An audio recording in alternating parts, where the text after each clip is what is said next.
So yung mga kapangit, gluto tayo ng beef stick. Alright, so yan. Get-getin natin mga and i-marinate natin. Mukbang natin ito, boy. So yun mga kapangit, yung ating marinate is nakalagay na tayo ng sibuyas, bawang, paminta, sili, toyo, bitchin, kung ano pang pwedeng ilagay natin sa ricado mga kapangit is natapos ko na mga kapangit. So ang last na ilalagay natin mga kapangit ay kalamansi. Wala kalamansi, naubusan ako, so bibili pa tayo sa labas mga kapangit ko. So hay, ayos lang yan. Ayos lang yung mga kapangit. So yun din, siyempre mga kapangit, habang minamarinate natin yung ating yung ating beef stick na na karing baka na pangmukbang natin nila James and Edgar natin Nining, magsaing muna tayo and magbiti ng kalamansi sa labas. So let's go mga kapangit. Oh my god, ang dami ko labahin. Mga kapangit, yung labahin ko start nung na-hospital si auntie ko, hanggang ngayon hindi pa ako nakapaglaban. Nagbabad na ako ng puti ko. My god, ilang araw na nakababad yung puti ko rin baka pwede lang ibagoong yun mga kapangit. So yun, ang dami nating labahan and matapos tong content na tong araw na to, bukas maglalaba tayo mga kapangit at maglilinis tayo ng bahay. Oh my god, yung padamo, my J. Ang dami nating gagawin. So let's go mga kapangit, samahan nyo ako. Bili tayo ng kalamansi sa labas. Let's go! Yung mga kapangit, bigyan na tayo ng kalamansi. Ang hirap ng mga kapangit, walang nagbi-video. So yan, pangpasarap sa ating kalamonding beef stick.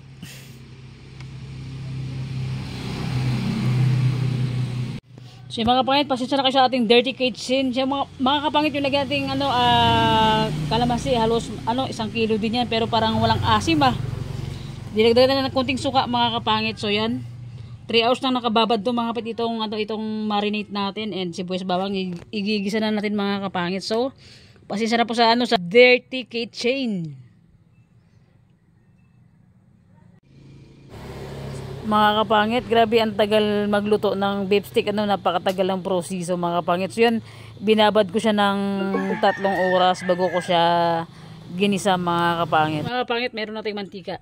So ilagay natin yung sibuyas bawang kasi mainit na, kanina pa yan, baka sumabog na yung kawali natin. Alright,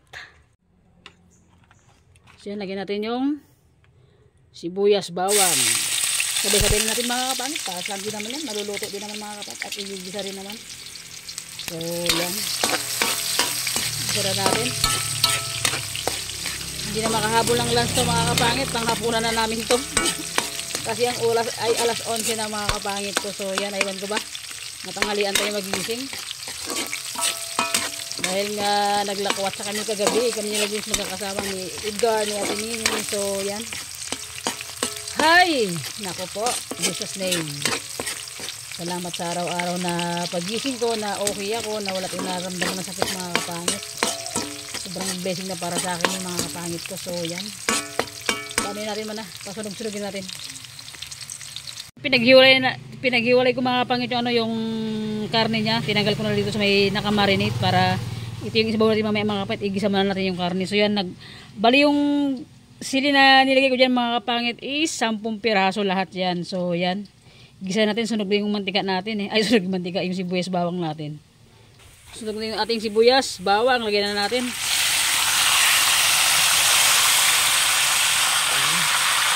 Sulit na mga kapangit, para mas masarap yung ating gisa. Tapos patuyuan natin mga kapangit yung asin, wala na siyang sabaw-sabaw talaga. Yan yung ibang sili, hindi ko pa hiniwa-iwa, buo pa yan para mas masarap mga kapit, para magkapit yung kanyang lasa. Oh, sarap ng amoy, parang barbecue.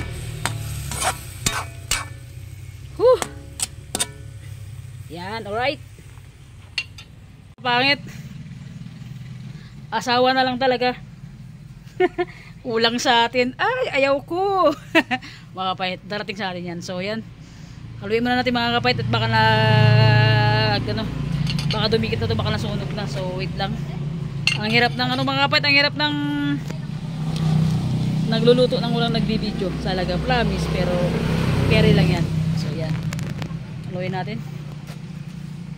Yan, patuyo-tuyo natin mga kapangit bago natin sabawan ulit. Yan. Para mas the best, para mas malambot, para pagkagat ni Edgar hindi siya magreklamo, sobrang lambot, di ba?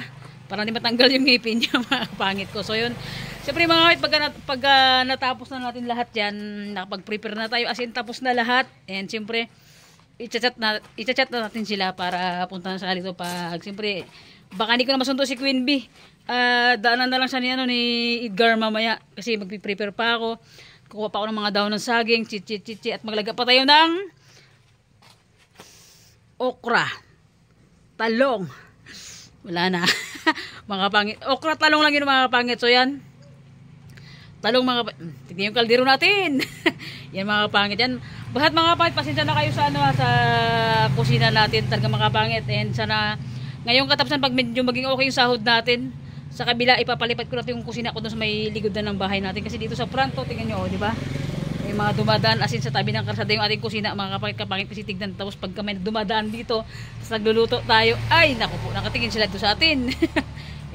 And siyempre mga kapangit yan, okra. So yan, para match ng beef stick natin, di ba? Parang ikaw, match ko. Charot lang mga kapangit. So let's go. So mga kapangit, mamaya natin matuyuan to, dagdagan naman natin ng tubig hanggang sa maglambot siya, di ba? Para maging satisfied naman kumain si Queen Bee. So let's go. Mamaya ulit.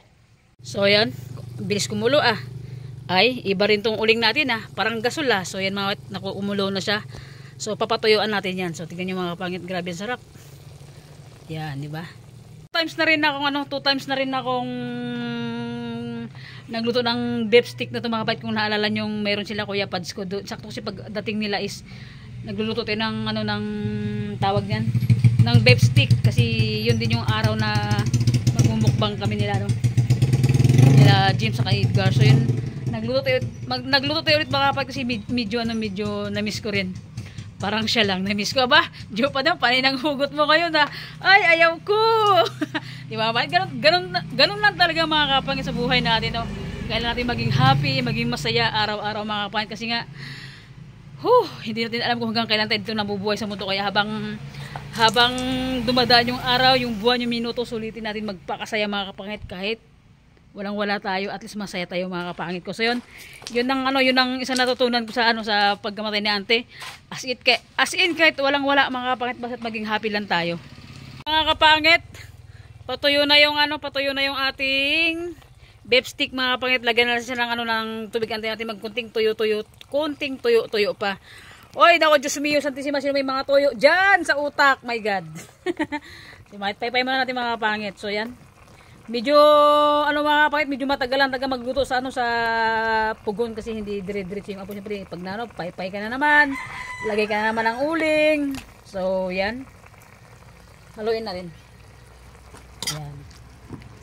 Yan, tapos mamaya mga kapangit, pag natuyuan na talaga to, at pangalawang lagyan natin ng tubig mga kapangit, chat na natin sila Edgar, saka sila Ate Nining, si Queen Bee.